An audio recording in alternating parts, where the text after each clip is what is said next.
Hey, how's it going, everybody? I'm Jake. This is Press to Play Rewind for the world of gaming this week. As always, I am joined by my buddy Forrest. Forrest, we got a big week here. I'm excited to talk to you about it. Thanks for being here. How are you doing? I'm doing great. The boys are back in town to talk about some gaming. The boys are back in town. Okay, I just am now singing to the public. And I said I would stop singing to just you, but as soon as we go public, I'm singing again. So apologies, everyone. but Spread the joy. Yes, we are spreading the joy. We've got a lot of really cool, fun things to talk about. It's a very full week this week. We've got more topics than we normally do. So we won't waste any more time. We're just going to jump right into this. So, first thing we got to talk about is a smaller story, but I think it's still a very significant one. Rocksteady, who of course produced some of the greatest superhero games of all time, in my opinion, in the Arkham trilogy, has announced that they are working on a Suicide Squad game. They just, out of nowhere, which just happens to be how people are announcing things lately, they dropped this really cool image of, it looks like Superman getting the Suicide Squad logo as a crosshair right on his head.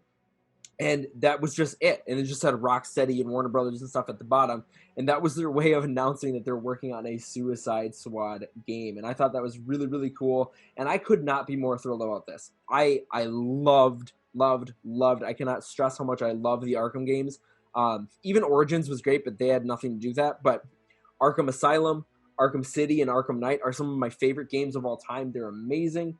And I'm excited to see them jump back into making these DC games. And if we get to play as multiple characters, I think they could make that a lot of fun.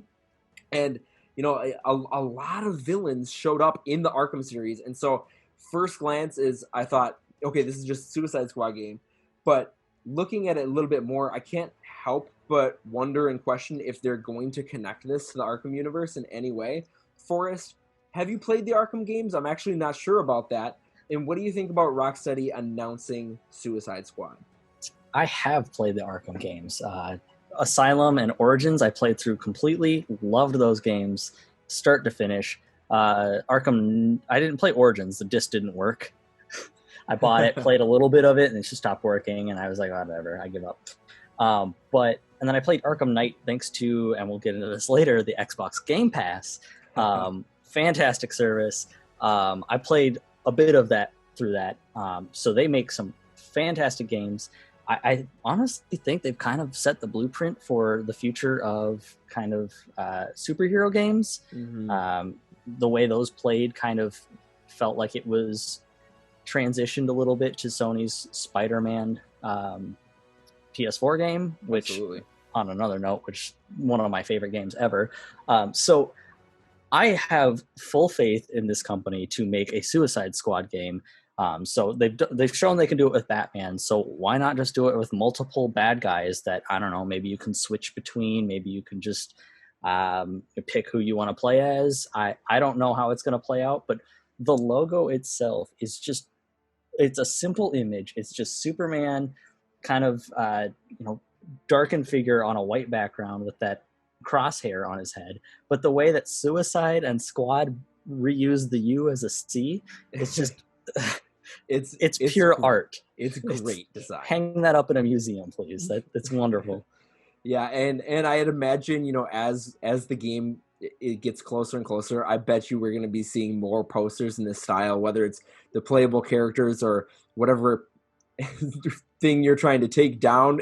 Are we trying to take down Superman in this game? Yeah. That's an interesting one. Is it Injustice kind of storyline? Who knows? Well, I guess we'll see. I mean, they are a bunch of bad guys, so it's kind of their primary directive.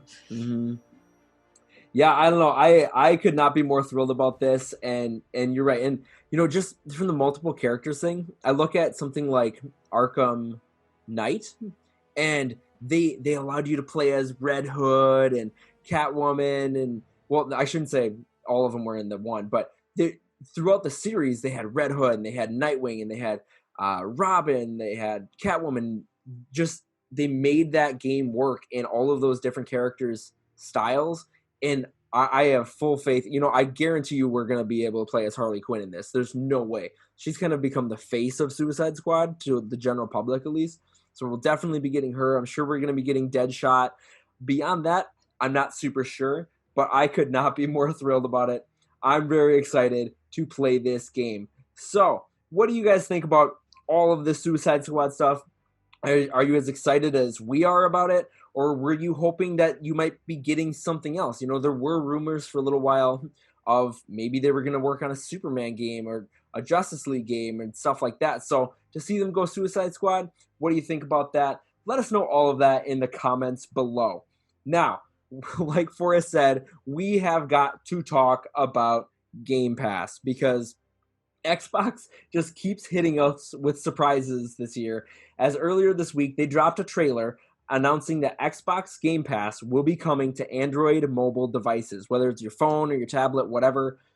Game Pass is going to work on it. Now, the trailer itself I thought was really well put together. It illustrated a bunch of different, use cases for this. I thought it was kind of cool because they definitely took some inspiration, I think, from the early Switch trailers of just running around. You get to play wherever, you can play however you want, you can play with all these different controller setups. So I thought the trailer itself was really, really good. But overall, if you think about it, this is wild, man. This is crazy. If you have an Android device, which I unfortunately don't, I'm an Apple fanboy and everything I have is Apple. But if you do, you are going to be able to play any Xbox Game Pass game wherever you are, assuming you have a strong internet connection. But then you think of all of the games that are on Game Pass right now, and then I realized that every game that they showed in the Xbox Games Showcase a couple weeks ago is going to be on Game Pass. And this just keeps getting crazier and crazier and crazier. I think it's a great move on Microsoft's part, and I do think it's kind of the final nail in the coffin for Stadia. I think Stadia was a half-baked attempt from the get-go, if I'm being honest. Right from when they announced it, I didn't think this was going to work. But Xbox is here going for the throat on Stadia right now. Forrest, you are kind of in the whole Android world. What are your thoughts about all of this Game Pass stuff? I love my Android. It's great. I love the fact that I'm going to be able to play Xbox games wherever I am on my phone if I want. If I'm at work or on break or just, getting an oil change or whatever else. Like, let me just boot this up and play, I don't know, the one that Obsidian's making. I don't remember. It's the tiny people you shrunk down in the yard. Oh, yeah, I don't remember the name. Much fun. I can't remember what it's called either. Yeah. It's going to be sweet. I can play Halo or Gears of War wherever I want. I completely forgot about Stadia. Even to this day, I'm like, so what is Stadia even? Seriously. So yeah, it really is kind of like them expanding into they own the PC marketplace for the most part. So them just kind of solidifying, hey, if you've got a phone, you can do this too. It's not just on your Xbox or your PC. You could do it on your phone. So it's awesome to see that this Game Pass is expanding to any couple different devices, and I'm excited to see where it goes from there and what kind of stuff they're going to be adding. Yeah, I think this is a fantastic move, and just the concept of being able to play Halo anywhere is just so cool to me. It's Sea of Thieves, there was a while where my wife and I really wanted to get into Sea of Thieves, and we're like, I don't want to buy another Xbox for this, to play together. Right. Now, in theory, we could both have Game Pass and play together. Just that simply. And that the amount of possibilities that this is just bringing up, I think is so, so cool. I love this move. Goodbye, Stadia. I'm sorry, you barely had a chance in this world. Hey, I found the name of it. Also, Stadia. It's relevant to that. It's grounded. Okay. That was the greatest possible segue into saying, what do you guys think of Xbox Game Pass coming to your mobile devices? Are you stoked about this? Do you think you'd ever even use it? Let us know all of that in the comments below. Now we're switching gears over to the Nintendo side of things again. And once again, we're talking about another trailer that came out of nowhere. So, earlier this week, we've got that random announcement from Nintendo in the form of Pikmin 3 Deluxe. Now, this is a port of a very old Wii U game, but it actually has me super excited. Like more excited than I've been about a Nintendo announcement in a little while. So I love the Pikmin series, and in particular, I really loved Pikmin 3. It's my favorite of the three games right now. And to see it come to the Switch, I just think is really cool. I'm honestly surprised it didn't come a while ago. But it's not just a port. It's got a lot of great added features that they're bringing to this one. So you're gonna get the entire main game, obviously, but this time around you're gonna be able to play through the entire thing in two-player co-op, which is a huge, huge improvement because when my wife and I played it together every night, but it would be like, okay, I'm gonna play and someone's gonna look at the map and tell me where I'm going. And then we're going to switch controllers. And then she's going to play and I'm going to look at the map. And it was fun and we got a lot of enjoyment out of it. But to actually get to play two-player co-op is going to change it so much and make it a totally different experience. There's a new prologue and epilogue stories featuring Captain Olimar and Louis. There's a lock-on targeting system. There's new difficulty modes. And there's this thing that they're calling the Piclopedia that lets you see the different characters' reactions and thoughts about each creature you discover, which is really cool because you can already tell they've got different personalities.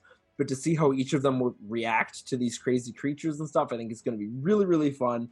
I'm really excited about this. I think it's going to be a blast. And just being able to play through it with my wife again and actually at the same time is enough for me to double dip on this game. Forrest, did you ever play Pikmin 3 and how do you feel about them porting it to the Switch? I've not really played any. I know it's blasphemy, but I haven't played any Pikmin games. I know they're fan loved. It's super cool to see that Pikmin 3 is being ported to the Switch with two-player co-op. So that's super.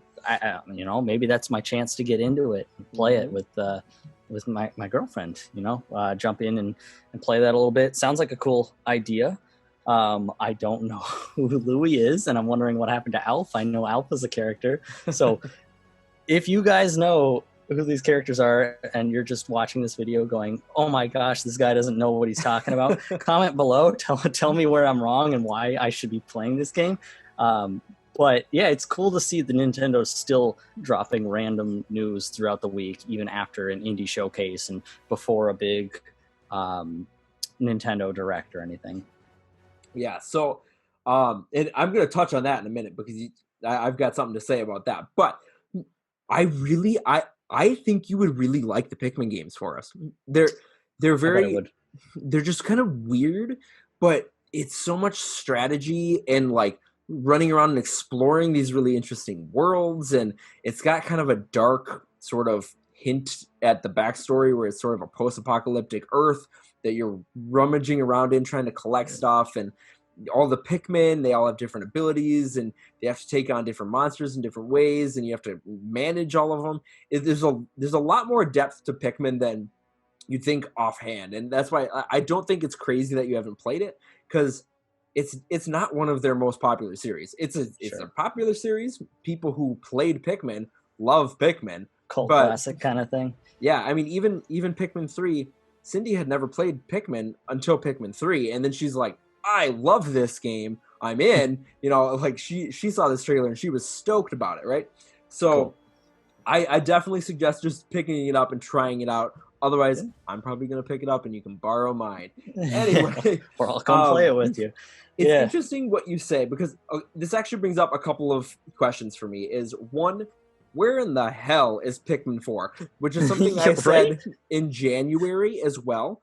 Where the hell is Pikmin 4? Because very shortly after Pikmin 3 had come out, like it was maybe a week or two after, it was right after we had beaten Pikmin 3, Miyamoto came out and saying Pikmin 4 is in development, we're making really good progress, we're nearing its completion. And then I'm like, okay, maybe it's getting delayed because they're going to push it to the Nintendo NX. They don't want to leave it on the dying Wii U. They'll push it to NX. So that makes sense.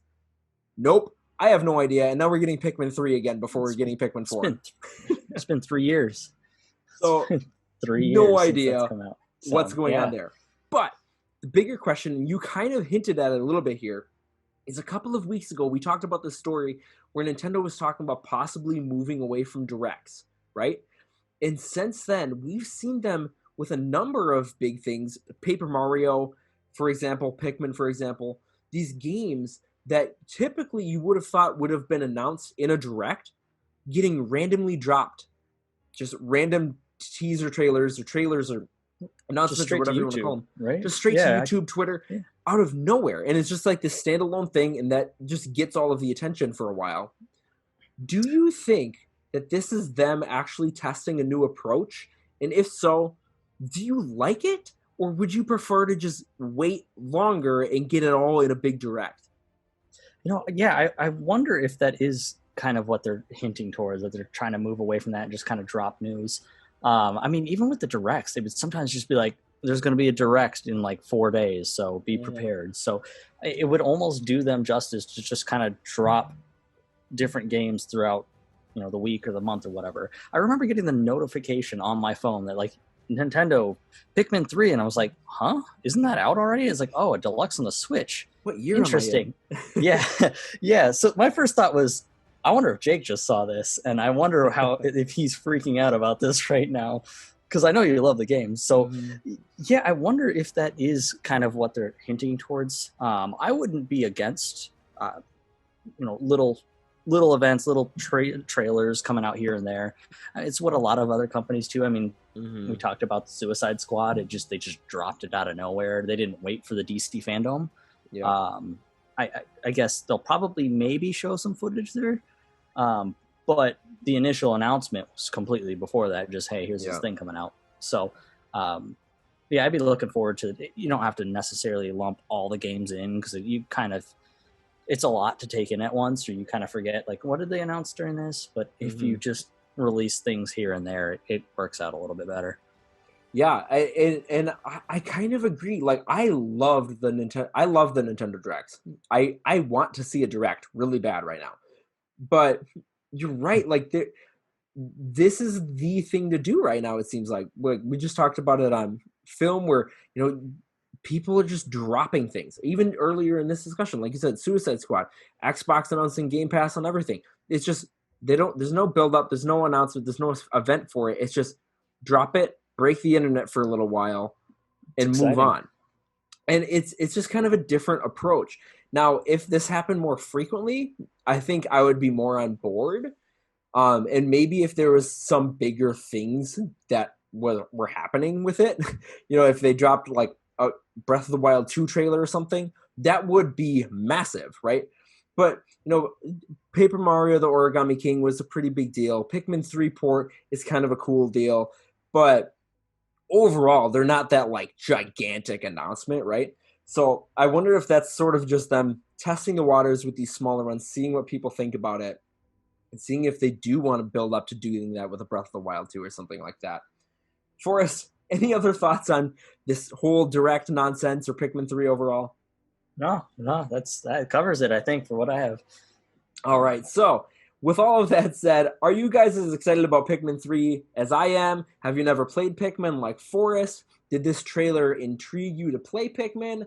What do you feel about these random trailer drops? Let us know all of that in the comments below. Now, this is the big one, and I think we're going to have some interesting stuff to just think about and speculate on and talk about here. Last week, we addressed the possibility of Spider-Man coming to Avengers, right? And I said I wasn't sure if it would happen or if Sony would want to keep him to themselves, but then we kind of thought, well, Sony doesn't have the game rights to Spider-Man, right? That's not a thing, and I still don't know if that is a thing. But literally, as I was uploading that discussion to YouTube, news broke that Spider-Man is actually coming to the Avengers. Wonderful. And it's only coming to the PlayStation versions of the game. So, totally crazy. I've got some mixed feelings here. First of all, I'm thrilled Spidey is coming to the game. I love it. I cannot wait. We talked about if I wasn't sure I was going to get the Avengers, if they announced Spider-Man, I'd probably throw money at it, right? I am so excited to see that they are, in fact, going to bring Spider-Man to Avengers. But coming to only one version of the game, I think, is super weird. And as I read about it, my first thought was I was wondering who's the Xbox exclusive character going to be, right? Because we've seen that countless times in other games. Like, one that comes to mind is Soul Calibur, right? Soul Calibur had The Xbox had Yoda, the PlayStation had Darth Vader, right? There's this character exclusive, console exclusive thing is not uncommon at all. But then I found out that there isn't one. There isn't an Xbox exclusive character. It's literally just Spider-Man. And on top of that, the PlayStation version will have other exclusive content like exclusive community challenges and rewards that can't be unlocked on any other platform. So I think that's super weird. And basically, if you don't buy it on the PlayStation, are you getting an inferior, or depending on how severe it is, an incomplete version of the game just for purchasing it on a console that you want? So I've got really mixed feelings about it, because at first I was like, yes, Spider-Man, this is awesome. And then I was kind of like, that's a little bit shady. I don't know how I feel about it. Forrest, I'm going to pass this off to you. What are your thoughts, first of all, on Spider-Man coming to the game? And does any of this exclusivity kind of baggage rub you the wrong way? So it turns out that I guess Sony does own all the rights to Spider-Man top to bottom, I guess, in any media, movie or video game. That was just insane that we were just talking about it, and then the next day they're like, hey, guess what? No trailer or anything, but he's coming. Absolutely. I guess we just talk things into existence on this channel here. No kidding, right? More subscribers, please. We're prophets. Yes. Let's talk about that for a little while. Yeah. Yeah. So I'm hands down excited about Spider-Man coming to this game. It's pretty much nail in the coffin. I'm going to get this game. Like I said I would if they announced Spider-Man. Granted, I didn't know it was going to be 14 hours later. And I hate Sony for doing this, but I'm gonna have to get the PlayStation version because I want to play as him. Now, on the topic of the exclusive community challenges and rewards, that's not as demanding of it. I guess a lot of consoles have had that kind of thing, like, oh, we've got special challenges you can unlock for like this certain skin for a gun or a character or whatever. So it's not as crazy. Like, I don't know, Fortnite has like PlayStation skins or like Xbox skins, so that's not make or break. But a whole character is crazy to me, and nobody else is getting their own exclusive characters, so they can't even demand that you get the game on this console instead. So I'm super thrilled for Spider-Man coming. I don't know if that's going to be at launch. I think it's going to be probably a post-launch kind of thing. Yeah, it's 'cause the game comes out. Okay. The game comes out fairly soon. I want to try the open beta when that comes out in a week or two. But damn you, Sony, for making me do this. Seriously, and I'm looking at this thing from Scott Amos, who's the studio head over at Crystal Dynamics, and he was asked about to address this situation, and he said, for those players who absolutely want to play as Spider-Man, you have the option to do so on PlayStation. Yep. I'm like, man, this guy.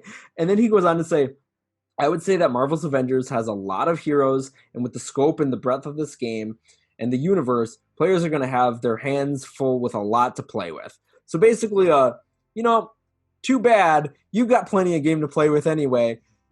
Suck it up. Which is kind of an interesting thing for the studio head to say. I think he was probably prepared for the backlash here. They're just like, we're just going to shut it down. Yeah, but it's Spider-Man. They know they can get away with it, which they shouldn't be able to. It is something that you're like, come on, this is... open up your wallet, like, fine, here you go, Take it. Well, and here's my issue with it is I am planning on getting a next gen console. Yeah, I want to get one of them, right?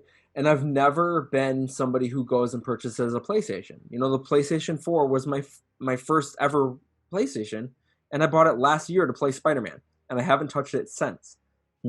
So what I think the PS5 looks great, but I was obviously going to go get the Xbox Series X. And I was going to wait for this game to purchase on one of the next-gen consoles. But now, I can't really do that, and I'm going to have to I guess I can get it on my PS4, but I was hoping to play it on have it be one of my first games on one of these new consoles. Right. And that has just been kind of stripped away from me. And I can't help but wonder how this is going to affect the game's sales on the other platforms, and how the other platforms are even cool with this kind of play happening. It's just super weird to me. Yeah, I wonder if that's something they talked about in contracting with that. I personally, I have all the next gen, well, current gen, I guess, not for a couple months here. Yep. Xbox One X. I've got the PS4 Pro, and then I've got the Switch and my computer. So yeah, I've been kind of weighing options because I know this next round of consoles is going to be very expensive. Mm-hmm. They haven't released any prices on them yet, but I know it's going to be up there. Yeah. So it's kind of one of those things I've always gotten one at a time, depending on the exclusives at launch or shortly after. So I really want the One X, specifically for Halo Infinite, but maybe I have to save up a little money here and drop some money and get both of those consoles at launch just for different games. Yeah, man. And it doesn't that suck? Like that's like I'm so bit. like Spider-Man, and then I'm like bittersweet. But Spider-Man, but I mean, that's the whole reason. I had a PS4 with my brothers when we lived together, and then I moved out, and I was like, I don't need one. And then Spider-Man for the PS4 came out, and I bought the Spider-Man 4 console, or the Spider-Man PS4 console, specifically for that. So it's not unheard of buying it for a game, but there's some other games coming out for the PS5 that would be worth it. Yeah. But it's kind of, I don't like having my hand forced because of this one Spider-Man related thing. Mm-hmm. And you know what? Spider-Man, sure, I am tied up in that dude's webs. Like I will do crazy shit for Spider-Man because I went 28 years of my life never touching a PlayStation. I went and dropped a few $100s just to play the one game, Spider-Man. And now I'm going to completely change what I was going to do just to play as Spider-Man in another game. God damn it, Spider-Man. I tell you what. More so Sony. Sony is really, they got their hooks in me now. They know it's the last bit of like Marvel property they have, and they are holding on to it. Mm-hmm. All right. How about you guys? Are you thrilled to see Spider-Man come into the game like we are? And how do you feel about these PlayStation exclusives and the lack of exclusives on other consoles? What do you guys think about all of this? Let us know in the comments below. And then a wrap on this week's Press to Play Rewind for the world of gaming. Forrest, that was a lot of fun. There was a lot of fun stuff to talk about this week. It is always a pleasure to have you on, my friend. Thank you so much for being here. Thank you for having me. I really enjoyed talking with you this week. Yeah, there's lots of good stuff, and who knows? Keep your eyes peeled for tomorrow and see what gets announced, because if we came up with any ideas on the show, it might show up tomorrow. God, yeah, no kidding. Thank you so much for watching, everybody, and if you enjoyed this video, I don't have any Plitios, but if you enjoyed this video, please give us a big thumbs up by hitting that like button. And if you haven't already, hit that subscribe button to be the first to know when we upload a new video. You can also find me on Facebook, Twitter, and Instagram at Press to Play OK. Thanks so much for watching, everybody, and we will talk to you all later. Bye.